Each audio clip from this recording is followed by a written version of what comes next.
Lorsqu'une situation d'urgence a lieu, il est trop tard pour planifier la moindre réaction.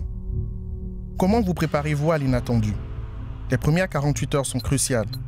Qu'il s'agisse de mettre fin à une épidémie ou d'éviter des blessures ou la mort, vous devez planifier votre réaction avant que la situation d'urgence ne se produise et, lorsqu'elle se produit, vous devez agir rapidement. La réussite de votre plan d'intervention d'urgence et sa capacité à résister à une situation d'urgence dépend de la solidité et de la profondeur de ses racines. La définition claire des voies hiérarchiques et de la structure organisationnelle, l'efficacité de la gestion des ressources et la planification approfondie sont des aspects importants de la réponse aux situations d'urgence. Les systèmes de gestion des incidents, ou IMS, constituent le modèle reconnu à l'échelle mondiale basé sur ces principes. Les IMS fournissent la structure de base nécessaire pour développer votre plan d'intervention d'urgence et suffisamment le renforcer pour qu'il résiste aux catastrophes naturelles, aux épidémies ou à tout autre danger. Le centre d'opération d'urgence, ou EOC, est l'endroit à partir duquel vous dirigez votre système de gestion des incidents. L'EOC est l'endroit où les informations sont rassemblées, où les décisions relatives aux priorités sont prises et où les mesures d'intervention et les communications sont coordonnées. Les EOC peuvent s'élargir à mesure que se développe l'intervention d'urgence et se réduire lorsque la situation est sous contrôle. Les EOC peuvent être grands ou petits, complexes ou simples, et être mis en œuvre avec la même efficacité que le contexte soit rural ou urbain. Les EOC sont nécessaires et réalisables. En bref, les EOC et les fonctions qui le composent sont des individus, des systèmes et des choses. Et parmi les trois, les individus et les systèmes sont les éléments les plus importants. Par exemple, certaines personnes sont en charge de la recherche des contacts. D'autres s'occupent d'analyser les données recueillies. Certains systèmes détaillent la procédure et la chronologie de la recherche de contacts, ainsi que la façon dont les informations sont partagées lors des réunions du personnel. Et vous avez des choses telles que les camions ou les voitures que les membres du personnel chargés de la recherche de contacts utilisent dans le cadre de leurs déplacements.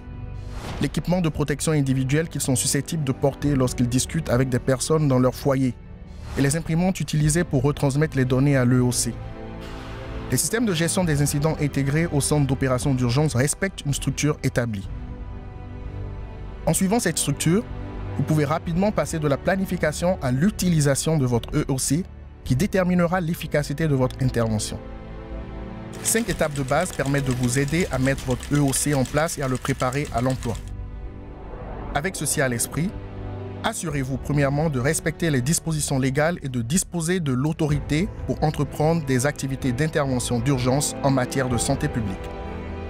Deuxièmement, identifiez le personnel qui représente les principales fonctions régionales ou interrégionales, y compris les équipes d'intervention rapide qui peuvent être déployées selon les besoins dans des zones spécifiques. Ces équipes peuvent comprendre des épidémiologistes, des spécialistes de la surveillance des maladies, des laborantins ou d'autres personnes en fonction des besoins et de l'objet de la mission.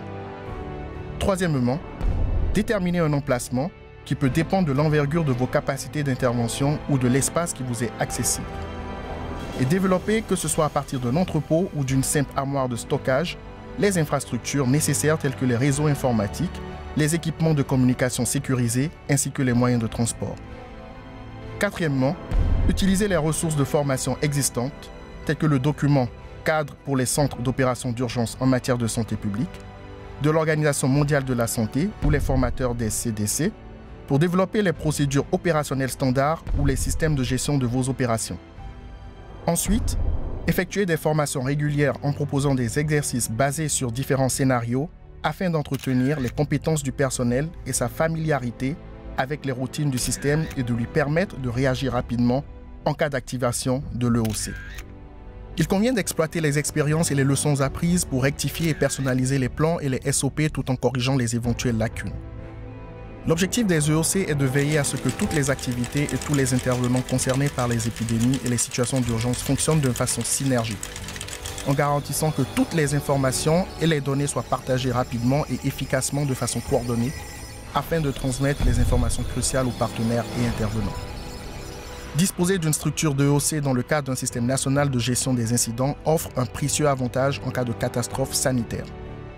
Par exemple, au Nigeria, le pays fut en mesure d'exploiter les ressources allouées à un autre EOC, axé sur la polio, est de mobiliser rapidement des professionnels de la santé publique compétents et formés dans le cadre d'un EOC pour gérer la flambée d'Ebola. Cela a permis aux équipes et aux intervenants de communiquer rapidement et efficacement en évitant ainsi l'isolement des éléments d'intervention individuels. Par exemple, le personnel en charge de la recherche de contacts appellerait l'EOC au moment de l'identification d'un contact symptomatique pour qu'une équipe d'intervention, une ambulance et une équipe de décontamination soient déployées afin d'isoler rapidement le patient, tandis que l'équipe effectuant la recherche de contact poursuivrait sa recherche dans le but d'identifier les contacts nouveaux et existants de la personne affectée. Ce type d'intervention rapide et d'action coordonnée a joué un rôle crucial dans le contrôle de la propagation d'Ebola, même au sein des régions à forte densité de population du Nigeria. Les CDC s'engagent à fournir des formations à tous ceux qui souhaitent mettre en place un EOC. L'investissement peut être minime, mais les avantages sont inestimables.